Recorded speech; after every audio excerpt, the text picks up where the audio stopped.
ইব্রাহিম আলাইহিস সালাম আবুল আম্বিয়া, যাকে নবীদের পিতা বলা হয়, তার থেকে মূলত দুইটা ট্রাইব চলে গেছে, দুইটা বংশ। আমরা জানি একটা বংশ হচ্ছে সারা আলাইহিস সালামের গর্ভে ইসহাক আলাইহিস সালাম। ইব্রাহিম আলাইহিস সালাম, তার প্রথম স্ত্রী সারা আলাইহিস সালাম এবং তার গর্ভে যে সন্তান তার নাম ইসহাক আলাইহিস সালাম। তাকে তিনি রেখে আসেন ফিলিস্তিনে, অর্থাৎ জেরুজালেমে। তার আরেকজন স্ত্রী হাজেরা আলাইহিস সালাম, তার গর্ভে জন্ম নেন ইসমাইল আলাইহিস সালাম।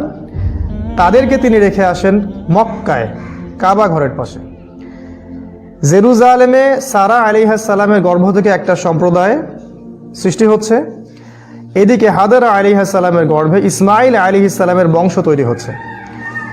ইসমাইল আলাইহিস সালামের বংশের সর্বশেষ নবীর নাম মুহাম্মদুর রাসূলুল্লাহ সাল্লাল্লাহু আলাইহি ওয়াসাল্লাম। মূলত এই বংশে বেশি নবী আসেননি। সারা আলাইহিস সালামের গর্ভে যে ইসহাক আলাইহিস সালাম, তাদের বংশেই সবচেয়ে বেশি নবী এসেছেন। একদিকে মক্কা, আরেকদিকে জেরুজালেম, এই দুইটা শহরকে কেন্দ্র করেই এই বিশ্বের সভ্যতা গড়ে উঠেছে। আজকে আমাদের ইউনিভার্সিটিতে শেখানো হয় সভ্যতা আসছে মূলত পশ্চিম থেকে, অথচ সভ্যতা শুরু হয়েছে নবী দ্বারা। আর মানুষের জ্ঞানের উৎস হচ্ছে আসমানি কিতাব দ্বারা। যাই হোক, ইসহাক আলাইহিস সালামের পরে তার সন্তানের নাম ইয়াকুব আলাইহিস সালাম। ইয়াকুব আলাইহিস সালামের আরেকটা নাম হচ্ছে ইসরাইল। এজন্যই তার বংশধরদেরকে বলা হয় বানু ইসরাইল। কোরআনের যেখানেই হাত দিবেন সেখানেই বানু ইসরাইল, এবং স্পেশালি একটা সূরাই আছে বানু ইসরাইলের সম্পর্কে। তাই আমরা দেখতে পাচ্ছি বানু ইসরাইলের শহর হচ্ছে জেরুজালেম, ওটা তাদের শহর। তো ইসহাক আলাইহিস সালামের বংশ থেকে এরপরে অনেক নবী এসেছেন, লক্ষাধিক, লাখের উপরে। আল্লাহ পাক সবাইকে একটা কমন আদেশ করেছিলেন, একটা কমন অর্ডার, যেটা প্রত্যেকেই করা হয়েছিল। সেটা সূরা বনী ইসরাইলের মধ্যে আছে। আল্লাহ পাক বলেছেন, বা'দা আউযু বিল্লাহি মিনাশ শাইতানির রাজীম, ওয়া ইন উদতুম উদুনা, তোমরা যদি অঙ্গীকার পূরণ করো আমিও অঙ্গীকার পূরণ করব। তোমরা আমার সাথে ফেইথফুল থাকো, আমি তোমাদেরকে সম্মানিত করব। পক্ষান্তরে তোমরা যদি আমার আদেশ অমান্য করো আমি তোমাদেরকে বাইতুল মাকদাস বা জেরুজালেম থেকে বহিষ্কার করব। কমন অর্ডার সবাইকে দেওয়া হয়েছিল। আর প্রতিবারই বনু ইসরাইল এই অর্ডারটা ভঙ্গ করে। এজন্য আল্লাহ রাব্বুল আলামিন তাদেরকে অনেকবার বাইতুল মাকদাস বা জেরুজালেম থেকে বের করে দিয়েছেন এবং অন্য সম্প্রদায়কে তাদের স্থলাভিষিক্ত করেছেন। ইয়াকুব আলাইহিস সালামের 11 জন সন্তান, তার মধ্যে একজন ছেলের নাম ইউসুফ আলাইহিস সালাম। সূরাতুল ইউসুফ পড়লে আপনারা ডিটেলস জানতে পারবেন। ইউসুফ আলাইহিস সালামকে তার ভাইরা বিক্রি করে দিল, কুয়ায় ফেলে দিল। সেখান থেকে মিশরের রাজা তাকে কিনে নিলেন। ইউসুফ আলাইহিস সালাম চলে গেলেন মিশর। তাহলে মক্কা মদিনার সাথে আরেকটা শব্দ যোগ হচ্ছে, সেটা হচ্ছে মিশর। মিশরে ইউসুফ আলাইহিস সালাম রাজ পরিবারে লালিত পালিত হতে থাকলেন। এক পর্যায়ে আল্লাহ রাব্বুল আলামিন তাকে জেলখানায় নিয়ে গেলেন, সেখান থেকে আবার বের করলেন, রাষ্ট্র ক্ষমতা দিলেন এবং তিনি তার বাবা মা এবং ভাইদেরকে ফিরিয়ে আনলেন মিশরে। তাহলে বনী ইসরাইল এখন ফিলিস্তিন থেকে মিশরে। মিশরেও একই কাজ, ওয়াইন উদতুম উদনা, যদি আমার আদেশ মেনে চলো সম্মানিত হবে। তারা সেটা করলো না, তারা আল্লাহর আদেশ ভঙ্গ করলো। আল্লাহ পাক তাদেরকে আবারও ফেরাউনের দাসত্বের শৃঙ্খলে আবদ্ধ করলেন। এবার ফেরাউন ওদেরকে টর্চার করতে লাগলো, রাষ্ট্রীয় পর্যায় থেকে একেবারেই স্লেভ, দাসের পর্যায়ে। ঘটনার কালচক্রে আল্লাহ রাব্বুল আলামিন দয়া করলেন বনু ইসরাইলের উপরে এবং তাদের কাছে মূসা আলাইহিস সালামকে পাঠালেন। মূসা আলাইহিস সালাম তাদেরকে ফেরাউনের কবল থেকে উদ্ধার করলেন আল্লাহর হুকুমে। ডিটেলস আপনারা জানেন। তাদেরকে লোহিত সাগর পাড়ি দিতে হলো, তুর পাহাড়ের কাছে তারা আসলেন। আল্লাহ পাক মূসা আলাইহিস সালামের কাছে তাওরাত নাজিল করলেন। আবারও বনু ইসরাইল কিন্তু ঘুরে গেল, দাস থেকে আবার একটা সম্মানিত জায়গায় তারা চলে আসলো। কিন্তু মূসা আলাইহিস সালামের পর তারা তাওরাতটা ফলো করলো না, তাওরাতের কমান্ড যেগুলো ছিল এগুলো তারা ফলো করলো না। মূসা আলাইহিস সালাম তাদেরকে বললেন, আল্লাহ পাক আমাদেরকে ফেরাউনের কবল থেকে নাজাত দিয়েছেন। এখন আমাদের উপর একটা ফরজ বিধান আল্লাহ দিয়েছেন, সেটা হলো জিহাদ। জিহাদ ফি সাবিলিল্লাহ।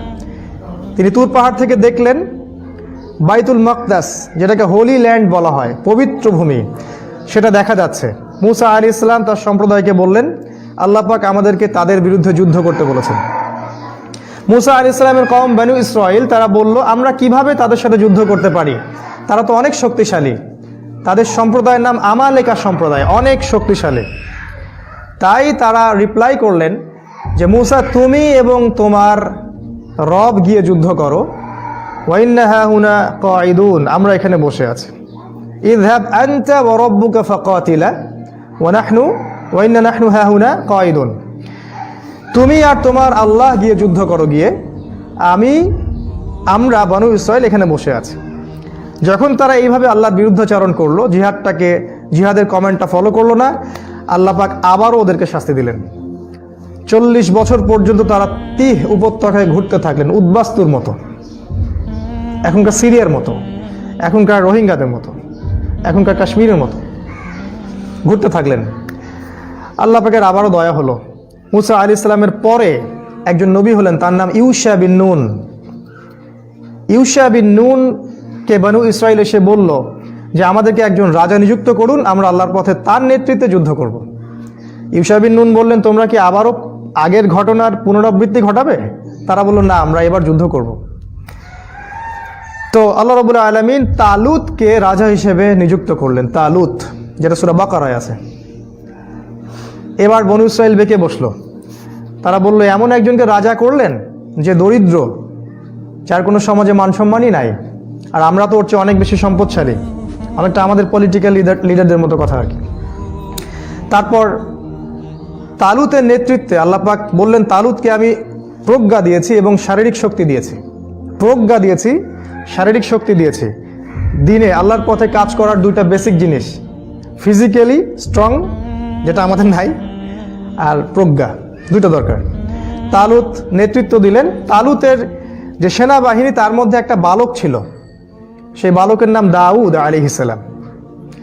আর এই দাউদ আলাইহিস সালামের ছোড়া বাটুল, যেটাকে আমরা বলি পাথর, এই পাথরেই অপোজিট যে সেনাপতি জালুত, তার চোখে গিয়ে লাগে।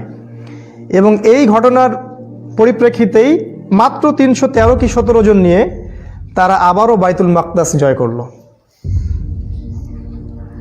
দাউদ আলাইহিস সালামের এই ভূমিকার কারণে তালুত তাকে উপরের পদমর্যাদা নিয়ে আসলেন এবং দাউদ আলাইহিস সালাম নবুয়ত পেলেন 40 বছর বয়সে, এবং তার নেতৃত্বে ইতিহাসের সর্বপ্রথম জেরুজালেমে ইসলামী স্টেট কায়েম হলো। এর আগ পর্যন্ত এত বড় টেরিটরির মধ্যে কখন ইসলামিক স্টেট ছিল না। তাহলে ইসলামিক স্টেটের প্রথম আমির বা প্রথম রাজা বা প্রথম নবী হচ্ছেন দাউদ আলাইহিস সালাম। এটা অনেক পরের ঘটনা। তারপর তারা পৃথিবীর রুলিং স্টেটে পরিণত হলেন। জেরুজালেম থেকে দাউদ আলাইহিস সালাম বিশ্ব শাসন করতে থাকলেন, এবং তার মৃত্যুর পর তার ছেলে সুলাইমান আলাইহিস সালাম আরও 1000 গুণ বেশি শক্তি নিয়ে সারা বিশ্ব শাসন করতে থাকলেন। আল্লাহ পাক তাকে পাখির ভাষা, জিনের ভাষা, সম্পদ, লোহা, সোনা, রূপা, এভরি সিঙ্গেল সেক্টর যেটা আমাদের দরকার একটা অত্যাধুনিক রাষ্ট্র হওয়ার জন্য, সব কিছু আল্লাহ পাক সুলাইমান আলাইহিস সালামকে দিলেন। এতটা দিলেন যে আমাদের নবী মুহাম্মদ সাল্লাল্লাহু আলাইহি ওয়াসাল্লাম বলেছেন যে, একদিন একটা জিন আমাকে ডিস্টার্ব করছিল, আমি চাইলাম জিনটাকে বেঁধে রাখবো, কিন্তু তখন আমার সুলাইমানের কথা মনে পড়লো, আমার ভাই সুলাইমানের কথা মনে পড়লো। সুলাইমান আলাইহিস সালাম আল্লাহর কাছে দোয়া করেছিলেন, রব্বি হাবলি মুলকান, হে আল্লাহ আমাকে এমন রাজত্ব দান করুন, লা ইয়ানবাগি লিআহাদ, যেটা আপনি আর কখনো কাউকে দেননি। আল্লাহ আমাকে এমন একটা রাজত্ব দিন যেটা আপনি আর কখনো কাউকে দেননি।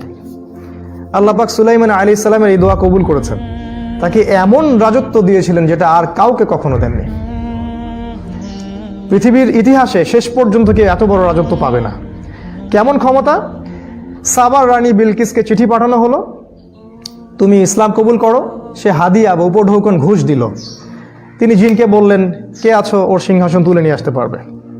একজন বলল যে, আপনি দাঁড়াতে যতক্ষণ লাগে এতক্ষণ সময়ের মধ্যে সিংহাসন চলে আসবে।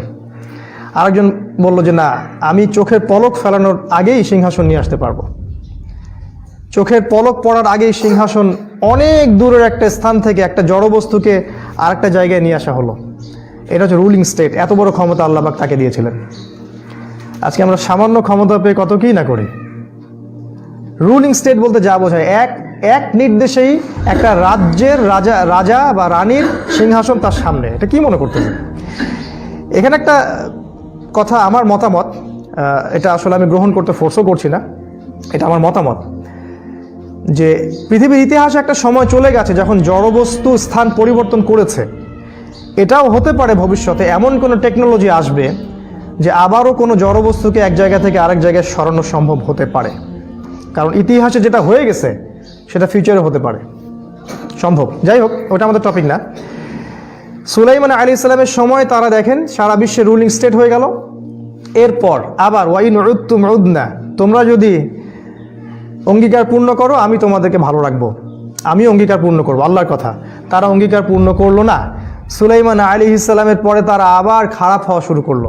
একটা পর্যায়ে গিয়ে তারা আল্লাহর সাথে বিদ্রোহ করলো, শিরিক করলো, কুফরি করলো, তাওরাতকে পরিবর্তন করলো, জাবুরকে পরিবর্তন করলো, ইঞ্জিল তো তখন আসে নাই, জাবুরকে পরিবর্তন করলো। আল্লাহ পাক তাদেরকে আবারও জেরুজালেম থেকে বের করে দিলেন। এবার কাদের হাতে বের করলেন? ইরাক থেকে। ইরাকের একটা জায়গা ছিল ব্যাবিলন, সেখান থেকে নেবুজাত নিজার নামে একজন রাজা ছিলেন। এই রাজা গিয়ে ওই জেরুজালেমকে আক্রমণ করে এবং সব বনু ইসরায়েলকে সে দাস বানিয়ে আবার ইরাকে ফেরত নিয়ে আসে। বনু ইসরায়েল জেরুজালেম হারালো। সুলাইমান আলাইহিস সালামের কিংডম শেষ, রুলিং স্টেট কলাপস। তারা আবার দাসত্বের জায়গায় চলে আসলো। দেখেন কত সার্কেল, তাদের কত বড় হিস্ট্রি। এবার তারা 2000 বছর পর্যন্ত আর জেরুজালেমে ফেরত যেতে পারে নাই। 2000 বছর পর্যন্ত। এই 2000 বছরে তাদের কাছে আরো অনেক নবী এসেছেন এবং প্রত্যেকটা নবী তাদেরকে একটা মেসেজ দিয়েছেন। এটা আমাদের পয়েন্ট। মেসেজটা হচ্ছে যে তোমাদের সামনে একজন মাসিহ আসবেন। ভালো করে শোনেন এই জায়গাটা। বনু ইসরায়েলের মধ্যে একজন মাসিহ আসবেন। মাসিহ মানে হচ্ছে ত্রাণকর্তা, উদ্ধারকারী। এই মাসিহ যখন আসবে, বনু ইসরায়েল আবারও পৃথিবীর রুলিং স্টেটে পরিণত হবে। এটা ওদের ধর্মগ্রন্থে লেখা আছে বা কেউ লিখে দিয়েছে, কারণ এটা ঐশ্বরিক না। ওরা তাওরাতকে চেঞ্জ করে একটা ধর্ম বানায়, সেটা হচ্ছে তালমুদ। এখানে ওরা লিখে নিয়েছে। যাই হোক, ওরা এটা বিশ্বাস করে যে আখিরুজ জামান বা শেষ জামানায় ওদের একজন মাসিহ আসবে। যে মাসিহ যখন আসবে তখন তারা আবারও সুলাইমান আলাইহিস সালামের মতো এই পুরো বিশ্ব শাসন করবে। এরপর তাদের সেই মাসিহ আসলো। আমাদের নবী মুহাম্মদ সাল্লাল্লাহু আলাইহি ওয়াসাল্লাম বললেন সেই মাসিহ হচ্ছেন ঈসা আলাইহিস সালাম। কিন্তু তারা বলল ঈসা আলাইহিস সালাম কিভাবে মাসিহ হতে পারে? তার মা তো একজন ব্যভিচারিণী, নাউযুবিল্লাহ। সে তো একজন জারদ সন্তান, নাউযুবিল্লাহ। এবং তারা তাকে অস্বীকার করলো। তারা সত্যিকারের মাসিহকে চিনতে ভুল করলো এবং সেই মাসিহকে তারা ক্রুশে চড়ালো। ইহুদিরা ঈসা আলাইহিস সালামকে ক্রুশে চড়িয়েছে। আল্লাহ রাব্বুল আলামিন তাকে সেখান থেকে তুলে নিলেন। আল্লাহ পাক তাকে নিজের কাছে নিয়ে নিলেন। কিন্তু তাদের মনে হলো তারা মাসিহকে হত্যা করেছে। এই জন্য আল্লাহ পাক বলেছেন ওয়ামা কাতালুহু ওয়ামা সালাবুহু, তারা তাকে হত্যাও করেনি, তারা তাকে ক্রুশবিদ্ধও করেনি। বাল রাফাআহুল্লাহু ইলাইহি, বরং আল্লাহ তাকে তার কাছে তুলে নিয়েছেন। তারা মাসিহকে হত্যা করার চেষ্টা করলো। আল্লাহ যে ঈসা আলাইহিস সালামকে তুলে নিয়েছেন এটা কোরআন নাজিল হওয়ার আগ পর্যন্ত কেউ জানতো না। কোরআন নাজিল হওয়ার আগ পর্যন্ত সবাই মনে করতো মাসিহকে হত্যা করা হয়েছে। আল্লাহ পাক কোরআনে জানিয়ে দিলেন তারা তাকে হত্যাও করেনি, ক্রুশবিদ্ধও করেনি। এই ঘটনাটা যখন ঘটলো তখন এখানে দুইটা দল হয়ে গেল। কিরকম দল? এক দল খুব খুশি বা উৎফুল্লতা প্রকাশ করলো, আমরা ইন্না কাতালনাল মাসিহ ইবনে মারইয়াম। খুশিতে তারা বলল আমরা মাসিহ ইবনে মারইয়ামকে হত্যা করেছি। এরা হচ্ছে ইহুদি। আর এক দল খুবই কষ্ট পেল,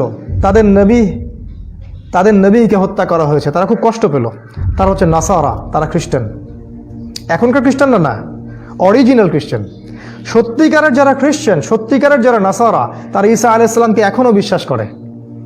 এখনো তারা তার রেখে যাওয়া যে বিধানগুলো এগুলো ফলো করার চেষ্টা করে। আমরা যেটা মনে করি England, America, Britain, Germany, France এগুলো খ্রিস্টান কান্ট্রি, এটা ভুল। এরা গডলেস কান্ট্রি।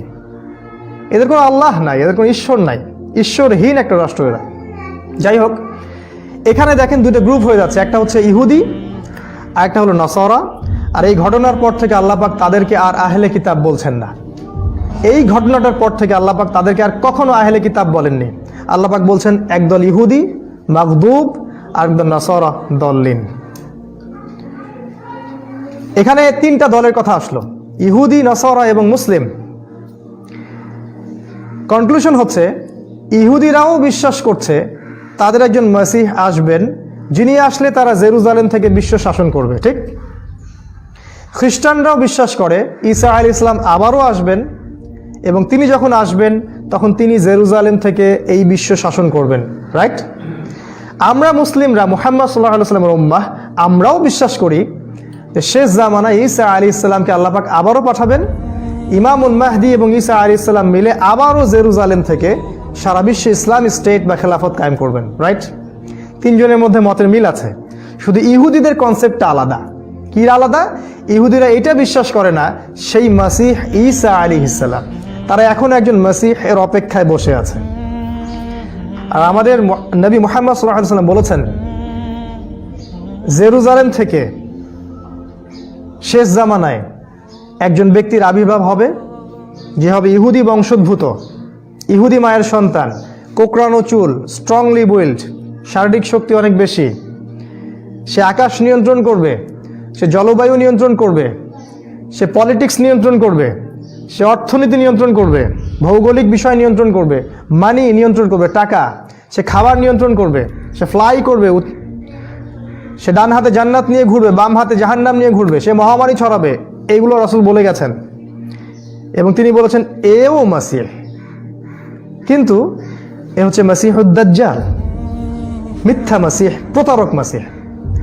তারাও মাসিহ ওয়েট করছে, আমরাও মাসিহের জন্য ওয়েট করছি, খ্রিস্টানরাও মাসিহের জন্য ওয়েট করছে। কিন্তু এমন একজন মাসিহের কথা রাসূল বলে গেলেন যিনি ঈসা আলাইহিস সালামের মতো নন, তিনি প্রতারক, মিথ্যাবাদী। রাসূল বললেন 40 দিন সে বিশ্ব শাসন করবে এবং বিশ্বের আনাচে কানাচে প্রতিটা জায়গায় এসে তার ত্রাস চালাবে।